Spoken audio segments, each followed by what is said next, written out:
எசாயா அதிகாரம் 52.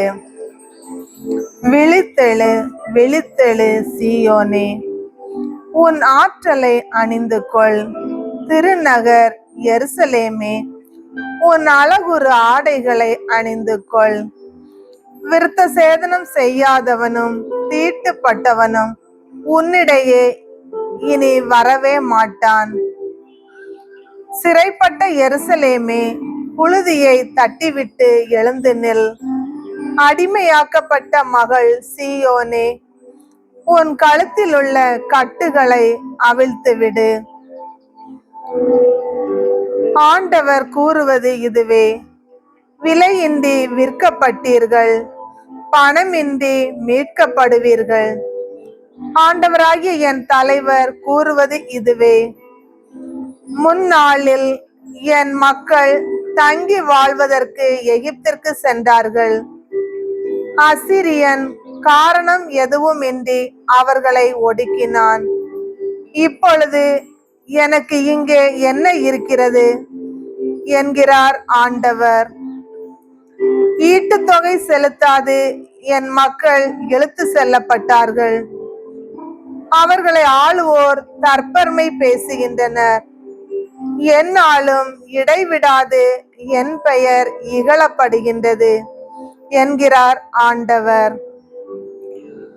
ஆதலால் என் மக்கள் எனது பெயரை அறிந்து கொள்வார்கள். இதை சொல்லுகிறவர் நானே என்பதை அந்நாளில் உணர்ந்து கொள்வார்கள். இதோ நான் இங்கே இருக்கின்றேன்.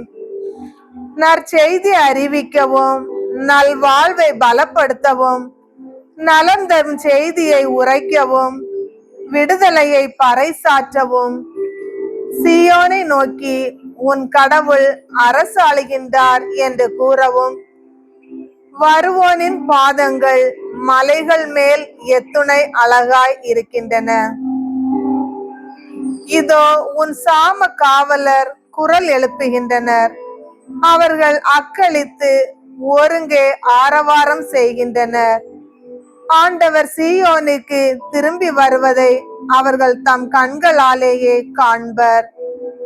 எருசலேமின் பால் இடங்களே, ஒருங்கே ஆர்ப்பரித்து பாடுங்கள். ஆண்டவர் தம் மக்களுக்கு ஆறுதல் அளித்துள்ளார். எருசலேமுக்கு மீட்பு வழங்கியுள்ளார்.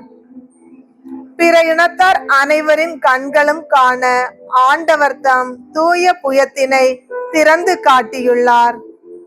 மண்ணுலகின் எல்லைகள் யாவும் நம் கடவுள் அளிக்கும் மீட்பை காணும். திரும்பி செல்லுங்கள், திரும்பி செல்லுங்கள்.